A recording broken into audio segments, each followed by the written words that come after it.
everything that we do, the end result of it should be inner satisfaction, inner peace, and inner happiness. Talk to yourself, find out how you are going, find out what you are good at, and just drive towards that vision which you will create for yourself.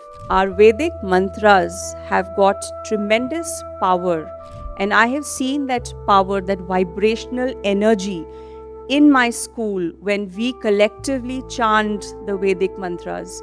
And every child should follow a few mantras that will keep you very calm and balanced. And keep meditating. Meditation is magic, it works. I have seen it work beautifully with children. And if my girls can do it at MIS, so can you.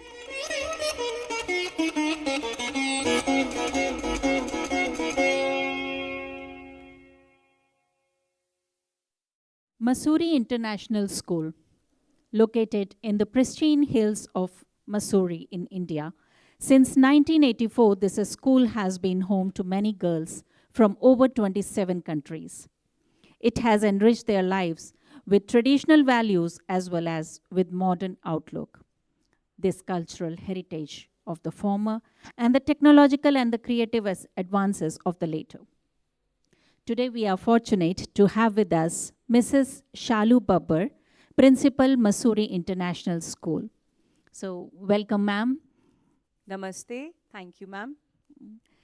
So, ma'am, we would like to know a little bit more about your school. We have heard a lot about your school. So, Mussoorie International School has a strong emphasis on holistic development. So, ma'am, how would you define the spiritual philosophy that underpins the school's vision, and why is it especially relevant for younger learners today? A very beautiful question, Ruchiji. Thank you so much. Before I answer your question, I would like to take you a little bit in the past because it's very important for the audience to understand how and why this school was established. In 1984, under the guidance and blessings of Pandit Sri Ram Sharma Acharya ji, the concept of an all-girls boarding school, a seed was planted. Acharya ji perhaps wanted a school which will empower young ladies, girls, and groom them, because he perhaps could see that vision where after a decade or maybe a couple of decades, children would be combating the social media pressure and would be combating the mental chaos of a digital world.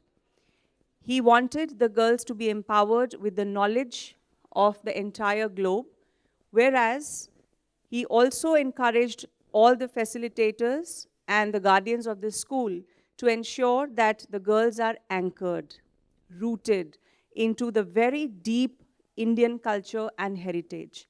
With that thought, the school was incepted. And even after more than 4 decades of running this beautiful institution, we have kept the ideology and philosophy very, very strong. The school is primarily based on the ethos of Gayatri Mantra, and we have our entire schedule and curriculum revolving around the power of our Vedic mantras and heritage. What a beautiful vision, ma'am. So, ma'am, spirituality can often feel abstract. How do you translate these values into tangible practices within the school environment, particularly in a student's daily routine? So you see, spirituality at MIS is not something which is a document. It is our life. It is our internal GPS.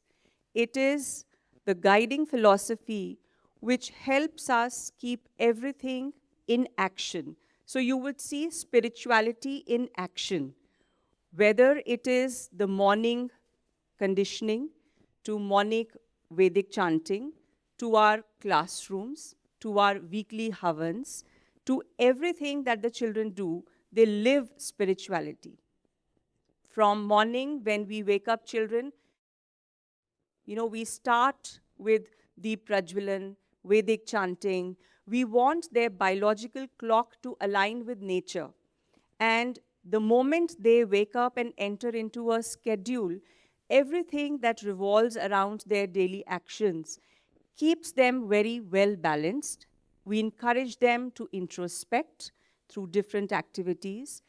After the morning prayer and a very healthy, balanced vegetarian diet, they enter the academic block with a very calm, peaceful demeanor.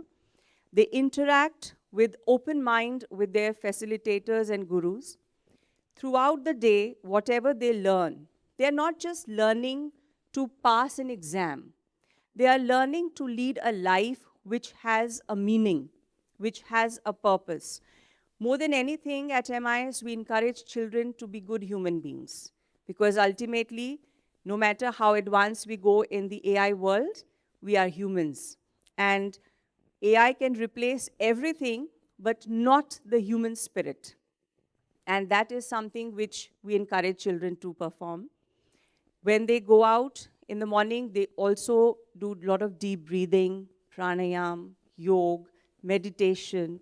We have intervals between two lessons. That is also a time of peaceful observation where these observations help them to remain very calm and ask introspective, reflective questions. MIS is a multiple curricula school. We have Indian as well as international curriculum. So we want our children to be very reflective on their practices. In the evening sports, after they go to the dormitories, and before they retire for the day, they do a lot of self-journaling. They write how the day was. They have to introspect, reflect on the day, and plan what they wish to aspire for a better, meaningful, and purposeful life. Great. That's lovely. That's lovely, really. So, ma'am, how are teachers and staff trained or encouraged to embody and transmit these spiritual values beyond just formal instructions? I think everybody, right from the guard who stands at the gate to the principal of the school, we are very well aligned to Pandit Sri Ram Sharma Acharya ji's ideology and the power of Gayatri Mantra. We have a very well-structured orientation for all our new family members, whether it is teachers or students. Now, during the orientation program, we help them understand what are the strong pillars on which this school is standing. Because no matter how advanced we go ahead in time, we always reflect and look back on the starting point. What was the purpose with which MIS was established? And we never lose that purpose. We always keep looking back, and that is something which I think even after 4 decades, the school can very proudly say that it is still very well balanced and well cultured. So like I said, we have a very systematic orientation program, and we do take the staff to Haridwar, where to our founders venue and Shanti Kunj, and there also we train and groom them how to perform Havan, what are the chants which are incorporated into our daily routines, and the philosophy and ideology. So, every time a new member joins, and all of us at the school, we handhold the new teachers and the students so that they can live that culture. Such a positive thing to do in school. Lovely. So, in a results-driven world, how do you assess or observe the impact of a spiritual education on a student's emotional resilience, decision-making, and sense of purpose? Very important aspects, and I feel that emotional resilience is something which is now becoming the key word for all parents of young children, and especially girls. When I was a child, I think we were absolutely rough and tough, and we never heard these words. But in today's time, when I look back and I see how children are today, they're very fragile, very delicate, emotionally, little sensitive. I think the reason for all our activities, the way we align, is to not make these children so delicate and fragile that they break at one small trauma or incident or happening. Like I said, everything is in our actions. We believe a lot in our karma yoga. And for that, we are deliberately making girls very resilient, emotionally stable, balanced, and strong. Because bouncing back from a happening or an incident or a trauma is something which will not come naturally at times. It's a skill which needs to be learned. And that is one area where we really work upon because it's an all-girls boarding school. And like I said, women empowerment, girl empowerment is something which is very close to our heart.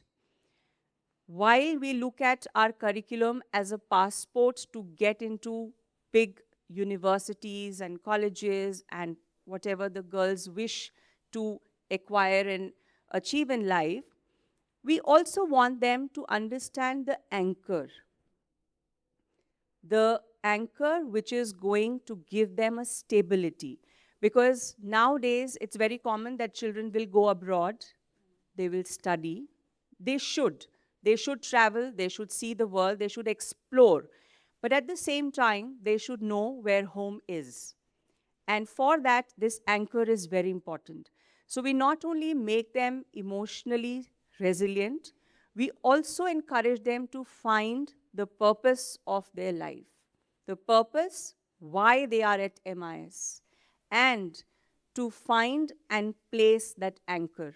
Because for me, every child who passes out from my school should come back home and give back what they have taken from the society.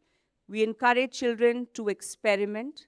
We encourage children to research so that they can explore different avenues for their growth.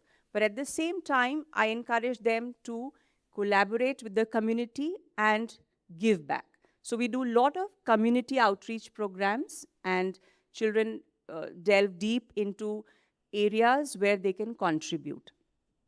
At the same time, I think respecting elders, being courteous to their parents, being warm to their siblings, and having a very, very good relationship with their peers without expectation. Because that is also one thing which is very important nowadays. Children should not expect anything from anybody because expectations make you weak and they lead you to disappointment. So selfless work, seva bhav, is another thing which girls at MIS are encouraged to learn. I think these are few things other than the curriculum requirements and preparing them for their assessments and board examinations. We encourage these skills to be part of their personality. That's amazing, ma'am. So at the end, I would just like to ask you, like as a teacher, what would be your, what would you like to say or your message to the current generation? Oh, that is very difficult to sum up in a very short duration because I can go on and on and on with the very fact that, yes, as a teacher, I have a lot of, aspirations from my students because over a period of more than 25 years that I've spent working with children, I have seen that they are absolutely like blank slates. And you can write so much for them, with them, for their bright future, that it's an endless journey and a story. But if I have to say something to the current generation, it would be that please do not get lost. The social media matrix and the expectations of the society and the glamour of this digital world puts so much of pressure on their tiny shoulders that they are crumbling.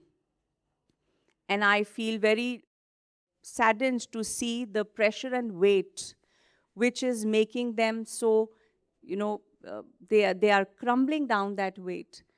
I really hope to lead a generation of students which do not worry what the world is thinking about them, which only focuses on themselves and what they want to achieve in life without bothering about who's watching and who's labeling and who's judging me.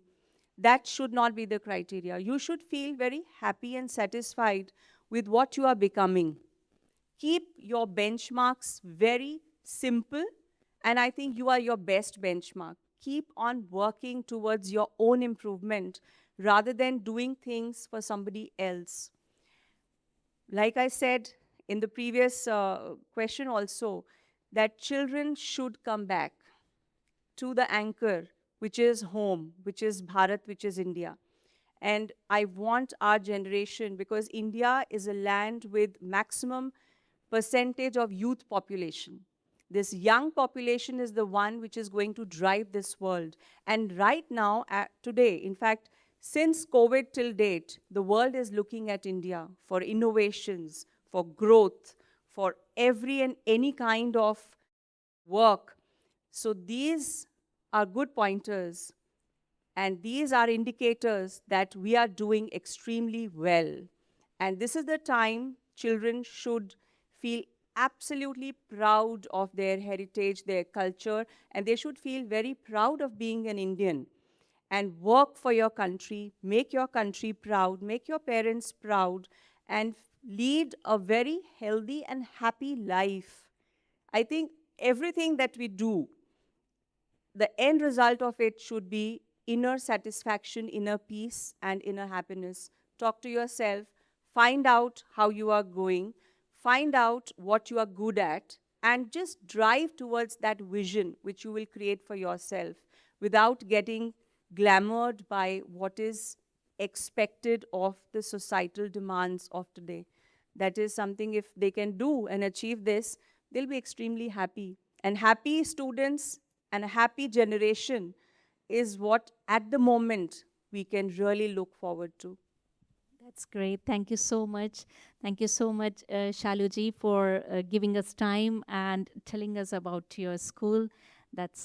I think it will be very useful to our Thank you so audience. much. And one final request to the audience, if they can do. Our Vedic mantras have got tremendous power. And I have seen that power, that vibrational energy in my school when we collectively chant the Vedic mantras. And every child should follow a few mantras that will keep you very calm and balanced. And keep meditating. Meditation is magic. It works. I have seen it work beautifully with children. And if my girls can do it at MIS, so can you. All the very best. Wishing you a very happy and healthy future and a life ahead. Namaste. Namaste.